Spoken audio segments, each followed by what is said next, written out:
Hi, I'm Tim. Welcome to Watchbox, and thanks for logging on. If you love this watch, email me, tmosso@thewatchbox.com. It's in the description below. Your purchase and pricing email question line for buying this or any watch you see on any Watchbox platform. Reach out to me directly for pricing. Email tmosso@thewatchbox.com. Today, we are discussing the IWC Pilot's Watch Chronograph. This model, the 3717-04, built from 2006 to 2011, 42 millimeters in stainless steel. It's 14.8 millimeters thick and 51.6 millimeters from lug to lug, with a 21 millimeter spacing between the lugs. Pop open the clasp, throw it on my 16 centimeter circumference wrist, and you can see it is more wearable than some of the subsequent Pilot's Watch chronographs. The 42 is a good size, full size but not oversized. It's distinctively an IWC Pilot's piece, but it's an IWC Pilot's piece that you could wear on a wrist as small as, in my estimate, 15 centimeters in circumference. It's also low enough with that sloped bezel that you would be able to wear it underneath most sleeves and cuffs. The timepiece is comfortable, though physically massive. It's got that essential Pilot's Watch profile, and it reads more as a junior big pilot than a larger Mark series, so aesthetically that's where it's coming from. Taking a quick look at the bracelet, it's a lovely piece, and it has very tiny individual links with plenty of gaps to vent the wrist and avoid pinching skin or pulling hair.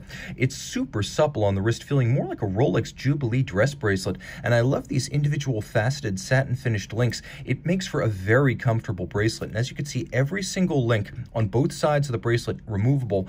As small as the links are and as many as there are, you're going to get a perfect fit with this system. You can see the clasp is engine turned internally with a little bit of polished accenting, and then there is a single trigger release system to pop it open with an IWC logo on the clasp body itself rolling over the case.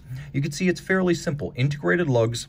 There's a lovely longitudinal polished bevel. You can see it flares a little bit at the lug tips and thins out at the mid case. Satin finish in profile, satin finish on the lug hoods, but notice that it's sort of turned satin finish that seems to orbit around in a concentric form the circumference of the watch. Now, the bezel is fairly complex. You can see it's been stepped in from the mid-case to pair the apparent visual mass. Then it has a polished outer lip and a satin-finished edge that abuts the sapphire.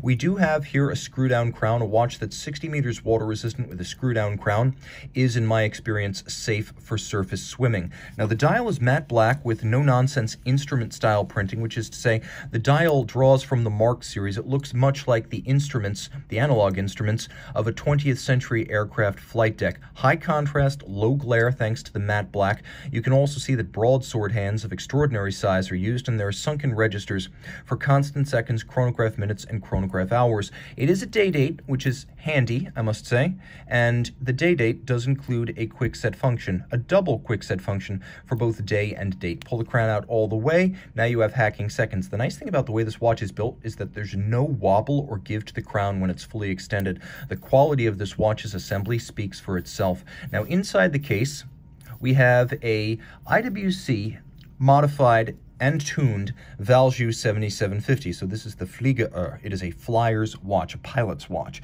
Now, the timepiece features what IWC calls caliber 79320, unidirectional winding, automatic, 31 joules, 44-hour power reserve, stop seconds with the double quick set. It beats away at 8 beats per second. It's 60 meters water resistant, and it has that cam and lateral clutch system. So you've got plenty of precision in this well-tuned mechanism, but you've also got more durability than you'd get with, for example, a column wheel system. So the cam system, perhaps more appropriate for a no-holds-barred sports watch. The watch also has a measure of anti-magnetism thanks to a soft iron inner cage and a protection against explosive decompression. If you are in a cockpit that loses its pressurization rapidly, the watch will not eject its seals or blow its sapphire. You may never need it, but luxury is about getting more than you need and more than you expect. Reach out to Team Mosso at thewatchbox.com for purchase and pricing details. And we're back with the IWC Pilot's Watch Chronograph, the minute hand over the hour hand.